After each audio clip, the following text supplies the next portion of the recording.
As a reminder, please silence all cell phones. Welcome to tonight's press conference for the Sacred Heart University Pioneers. Sacred Heart Sports Information Director is Allison Hogue. Today we are joined by head coach Jessica Minetti and student athletes Nicira Pryor, Olivia Tucker, and Kelsey Wood. Coach Minetti, would you like to make an opening statement? Yes, thank you. What a day, what a game. We are so excited. I am so proud of our team's effort. Southern is a tough team. They are tough and gritty and athletic, and they gave us everything they had for 40 minutes, a true battle.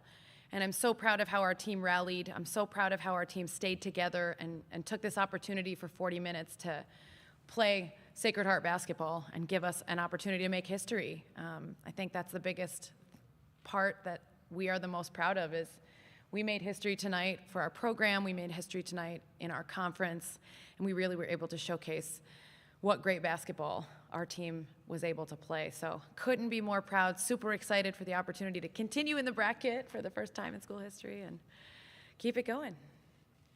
Thank you. We'll now take questions for the student athletes. As a reminder, please state your name and affiliation at the beginning of each question. If you're on the Zoom call and have a question, please use the raise hand function, and I will call on you if we have time for your questions. Ben Parker, CardinalSportsReport.com. This question is for Nicira. I hope I'm pronouncing that correctly. Nicira. Thank you for that. Nicira. Just talk about your performance tonight. 11 points, 10 assists, almost a triple-double with 8 rebounds. Just how good does it feel to have a double-double in the NCAA tournament, and were you aware of how close you were to the triple-double at the end? My coaches kind of told me that I was so close to the triple-double, but I think it was just amazing experience, amazing feeling to, go out and do what I had to do to get the win. So it just felt great for me. Alex Simon from The Next. 2 questions. First for Olivia and Nicira. When you guys are kind of struggling at the start of the first quarter, and then Kelsey shoots her first three-pointer of the season and makes it, and then adds a second one, if I saw the stats correctly, that's the first three-pointer she's taken all season. To make them, what does that kind of show for the team? It was her sister. Oh, it was Amelia. Yeah. When Amelia makes those 2 threes, just how much does that lift the team up when you guys are kind of in the depths of the struggle this season? Definitely. Amelia has made, great shots over the course of the season, and I think that we trust her to shoot the shots. So when she made them, it just fired us up to keep playing defense, and we got back in the game. Yeah, also to piggyback off of that, Amelia's a great spark off of the bench. Like, she comes in, and she's always going to knock down shots for us. She's a great three-point shooter and comes into practice, so it's just kind of repetition at this point. So, overall, she just comes in and does the little things for us. I'm guessing, Kelsey, to see your sister do that, and then it sparks the run that you guys carried all the way through to halftime, 21-4 in the second quarter, which is how much did that kind of change things for you guys as a team in your eyes? Yeah, we talked about this going into halftime. We were all in there as a team, and we kind of gave her high fives, and we're like, you're the reason why we're in this game. Those 2 threes really gave us that spark off the bench, and I think it kind of just uplifted our attitudes towards the game because we were down by 10 points going in the first media.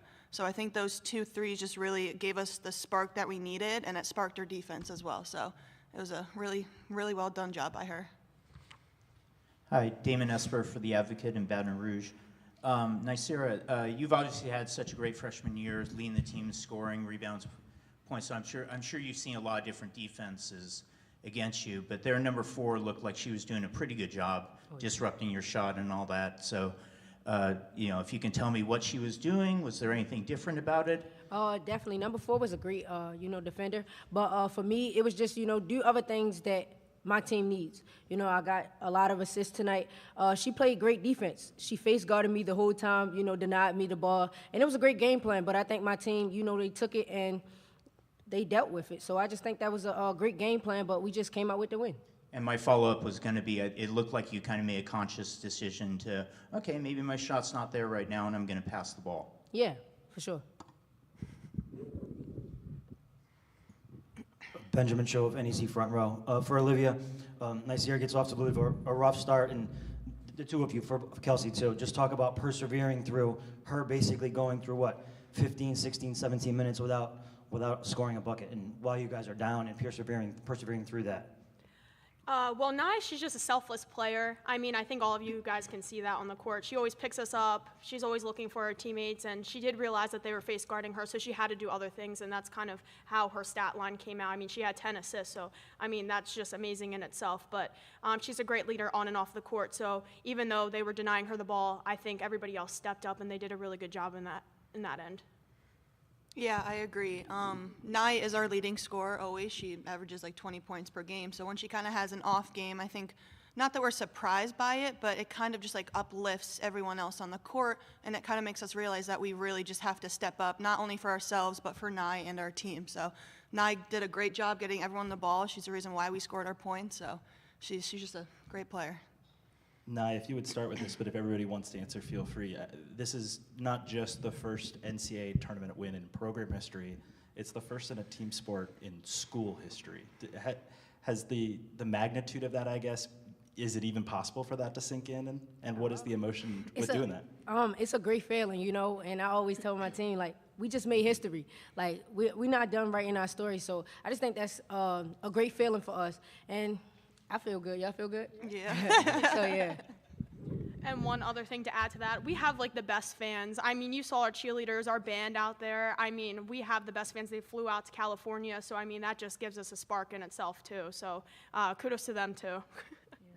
I think it'll take a day or two for it to set in for us. But, I mean, we're living in the moment. We're here in California. So it's a really great experience for us. Cheryl Coward, hoopfeed.com.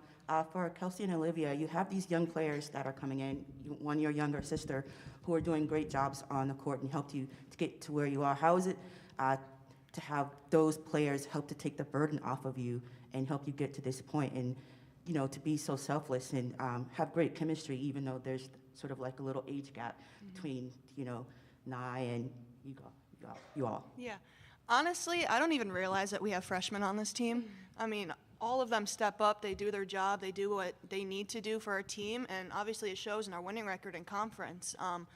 But honestly, the freshmen, they're great people, they're great teammates. You know, Amelia, Nye, Sierra, they just came in guns a-blazing. And they just, even like summer, we were playing pickup, and they just fit right into our community at Sacred Heart. So for me, honestly, I forget that they're freshmen. I mean, they make like the little mistakes that freshmen make, but they're just such great people and great teammates. Yeah, they definitely don't play like freshmen, that's for sure. But they definitely came in and they stepped up into that role. Like, we were a young team. We were still trying to figure out who we were in the beginning of the season. But they came in, they figured out our system, our standards, and Coach holds us to a very high standard as well. And we held them to a high standard as well as them holding us to a high standard. So I think that accountability is on both ends. It doesn't matter what age you are in our program. So. Damon Esper from The Advocate again. Okay, so it's that first media timeout. You're down 14-4, and this is for any and all of you. I think they made 5 of their first 8 shots. They're out rebounding you, something like 10-4. You've had a couple of turnovers. And then out of that timeout, it's 18-2 through late in the half. So what changed there? Our defense. We hoped a lot this season about our defense, and I think we took our pride in our defense, and we held them to 4 points in the second quarter. So I just think it was our defense. That was the change in our mindset. Yeah, we were talking on the bench, and we kind of just told each other, like, we've been here before. We've been down by 10 points, and we've came back. So we kind of just stuck together, and like Coach says, like, a tight team is the better team in the end, and I think we were the tighter team in the end, so.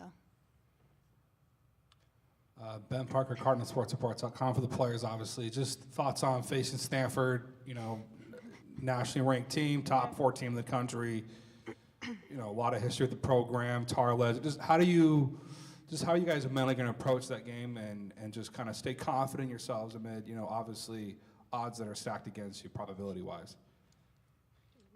I'll start. Coming into this game, we're going to take it one possession at a time, one quarter at a time, one half at a time. Also, it's just a game at the end of the day. You can't make it bigger than what it is. So I just think that's the biggest thing for us is just, you know, playing our game and sticking to what our game plan is. Yeah, I think it's just important staying to shoot basketball, like sticking to what we do. I mean, I'm sure the coaches are going to come up with a good game plan for us and scouting report. So I think just coming in, doing what we do. I mean, people overlooked us in this game too, so who knows what the outcome could be of this game as well. I agree. Any more questions for these student athletes?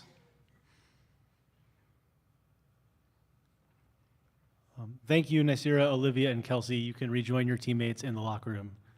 Thank you. We'll now take questions for Coach Minetti. As a reminder, please state your name and affiliation at the beginning of each question. And if you're on the Zoom call and have a question, please use the raise hand function, and I will call on you if time permits.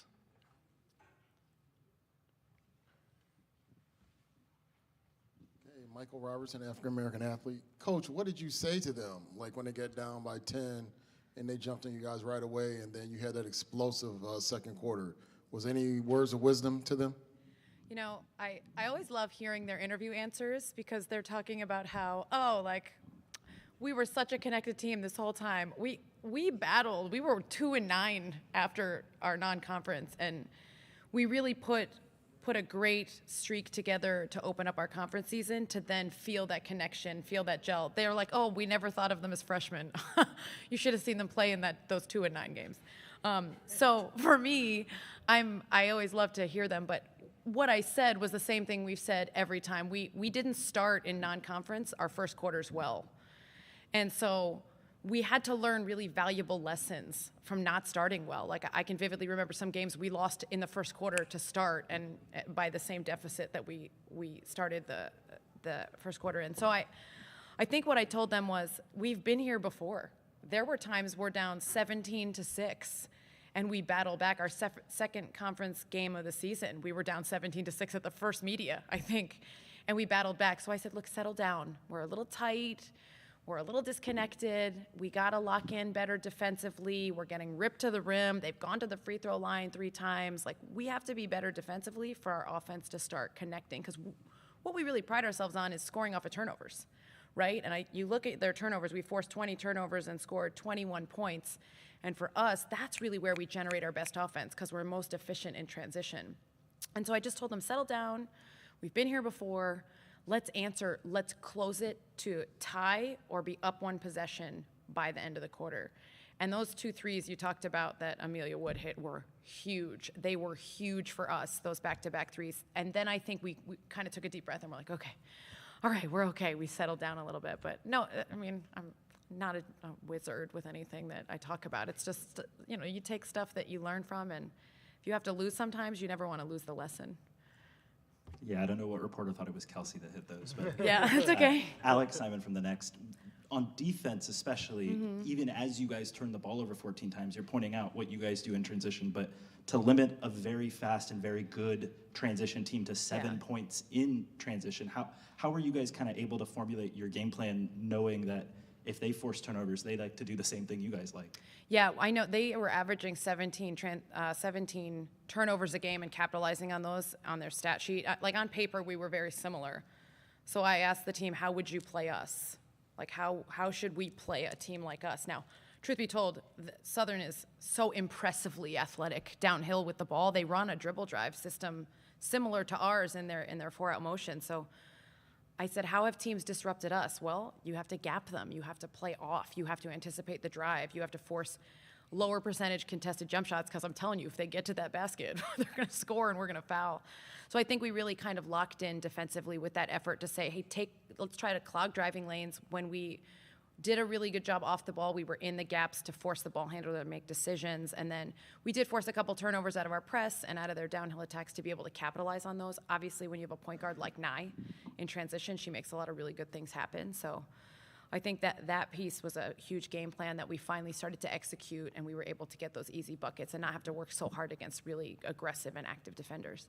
And when they're so aggressive against Nye, where obviously they're disrupting her shot all over the floor in that way. I noticed at one point you even were trying to calm her down on the free throw line as well. But what does it say to her? I think she had 7 assists like early in the first half at one point. What does it say when she can recognize that so quick in a game that I might not get the shot that I want, but I can still impact the game offensively?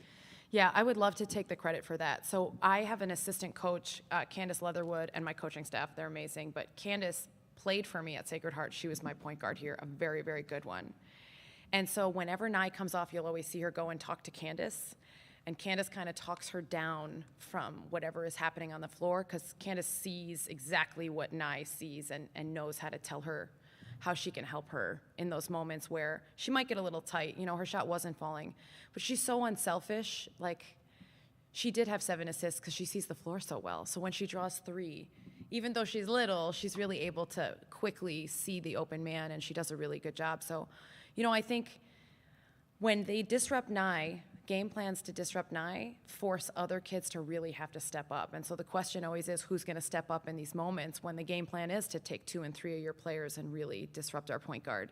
And tonight we had really great efforts from a lot of different people. I mean, our posts gave us 21 and 10, I think, combined. Like, they were off the charts good tonight. So I was really pleased. Even though we didn't shoot the 3 well, we were able to score a lot of points in the paint, and Nye was able to find our posts a lot more than we have been in recent games to be able to capitalize in those paint points.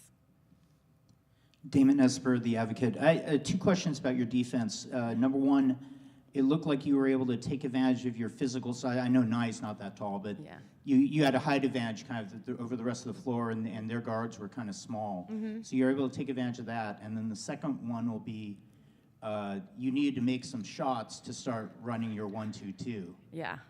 So, Yeah. We talked about a couple things. We wanted to exploit on paper what we thought were Southern's weaknesses. We had a size mismatch, but sometimes that's a size mismatch to their advantage if they're good at getting downhill and we're bigger and a little bit slower.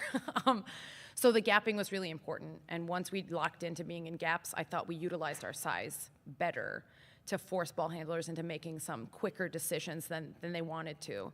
But yeah, the big thing about us is we have to be able to score to press. And we do such a great job in our press. We stick our big, athletic, active guards up there, Amelia and Sajeda, and they do a really good job disrupting that guard on the reversal. So we do have to score, and it's really important for us to say, like, hey, when we're going on scoring droughts, we got to get paint touches, at least try to get to the free throw line, especially by that 5-minute mark. We always have a race to 5 fouls, right? Like, hey, can we draw 5 fouls so we can at least get to the free throw line on any whistle after that to be able to hit that free throw and then press? And we started to get to the free throw line a little bit more, which was great. So then we were able to settle down and get into the press. But yeah, when we're not scoring, it's tough for us because we can't really defend the way we want in that full court, which I think we're really confident in. And Southern really forced us into some tough shots. Like, I don't know if you saw the fourth quarter the way I saw it, but I was like, ugh, can we hit a shot right now? Like, this is tough, right? They did a good job. So I was pleased that we were able to respond to how physical they were and how quick they were, and we were able to handle that, didn't turn the ball over at a high rate for them to really make us pay. Ben Parker, CardinalSportsReport.com. 2 questions for you, both shooting related. First of all, you guys shot 3 of 21 from deep. Obviously, you guys would have liked to shoot a better percentage than that. Yeah. Just talk about what accounted for the low percentage considering the volume of threes you took. I know. But then on the bright side, you guys did get the foul line more, shot 12 of 17. You guys won the free throw battle. So just what accounted for the poor 3-point shooting, and then on the flip side, what accounted for the strong free throw performance, or at least getting to the line more than winning that battle, yeah. Yeah, some days you have great shooting nights and some nights you don't. I think Olivia Tucker took great shots tonight, and she's usually one of our best 3-point shooters, and she wasn't hitting, but she came up huge down the stretch where we ran some underneath out of bounds actions to her, and she hit her mid-range, so we tried to get her really confident in being able to hit those shots. Amelia hit 2 threes early and then went a little cold. They forced us into some quick threes, truth be told, too, because they defended us really well down the stretch, and we just couldn't get into the paint. They did a really good job kind of sagging and switching to force some some late shot clock threes. So, some nights you're on, some nights you're not. I never know which night that is. We open up the conference season going like, in 2 games combined, I think we were like 9 for 17 from 3, and then, we're 3 for 21 for 2 games after that. So hopefully we'll settle down a little bit now that we've shot in this gym a little more, and we'll be able to hit some more of our shots in rhythm. But getting to the free throw line for us, our goal is always to shoot 20 free throws a game. And like I said, that race to 5 fouls first to be able to get to that line. We run the dribble drive, so really, if we can just continue to attack and force defenders to have to keep us in front of them, I mean, a couple defenders you can really exploit mismatches in. I'm not really sure that's going to be our game plan Friday as much. But when we really study our opponent and we can really target some defenders that we know are foul prone, we're able to really utilize that to our advantage. Just Southern was very complimentary about you all locking them. I think they use the term locking them down. Mm-hmm. Do you ever foresee 21-4 in a quarter? I mean, your second quarter numbers are good all year, but 21-4, like, can you explain that in a sentence or two? I wish I could. I mean, I was kind of a fan, I think, in the second quarter. They felt really confident and connected. And I think in that second quarter, when our team feels confident and connected and can handle the pressure, I think we look for each other and we play really connected basketball. 21-4 is a dream, right? Like, what was our shooting percentage? It was 61.5%. But truth be told, like, in our game against FDU the other day, we had a really high shooting percentage in the first two quarters too. So I think sometimes when they're just really locked into each other in these moments where we're able to offensively finish up and hit some shots, but get to the paint and share the ball, and our posts obviously scored in that quarter, we feel really good, and that confidence goes a long way, which was probably how Southern was feeling down the stretch in the fourth quarter with their ability to really turn up that pressure offensively against us too. Yeah, Alex Simon from the next two here for you. You've been at the school for a while now. To get not just your program's first NCAA tournament win, but the first team sport win in the school's history, just how can you even describe the feeling of achieving that with this group? It's amazing. It is the greatest feeling a coach, as a coach that has been here, has been so close, right? First NCAA tournament appearance in my decade that I've been coaching, making history with the school. Like, we're so proud of these kids. It's hard. I talked about this the other day. It is hard to win in March. And these kids have worked so hard. And there are kids all over the country that work hard. There are players that fight every day. They battle in practice. They battle in games. They do everything right. And they don't get this opportunity to be here. And I said to them in the locker room today, hey, guys, we have this unbelievable opportunity in front of us for 40 minutes. We can do something no other team has ever done, which is make history. And I showed them the March Madness WBB page where they did a poll that said, who do you have in the first round, first four game? And the poll said Southern 54% and Sacred Heart 46 or whatever it was. And that was the last thing I showed them before we went out. And I was like, nobody picks us still. And that we've been here all season. Let's keep proving everybody wrong. And I think that has been our motivation, is prove everybody wrong and then have so much pride in who we're doing it for. It's for every parent that brought them to AAU and spent money and time to support them. It's for every coach that ever coached them. It's for every family member that ever hugged them when they celebrated wins or consoled them for losses, right? It's for every fan that ever cheered for us. It's for our administrators who have supported us. Like, these moments are so much bigger because you get to celebrate them with everybody that has come with you. And it makes it that much more special to say, hey, we did this for and with Sacred Heart. And then, since we talked about it yesterday, about your last game, at what point were you finally not nervous about the result for this one tonight? I'm telling you, even with 10 seconds, where was it at? It was the last timeout they called. And I'm like, oh my gosh, we have to switch 1 through 5, and we have to make sure they're coming storming back. This could be a March Madness highlight in the worst way for us ever if they come back.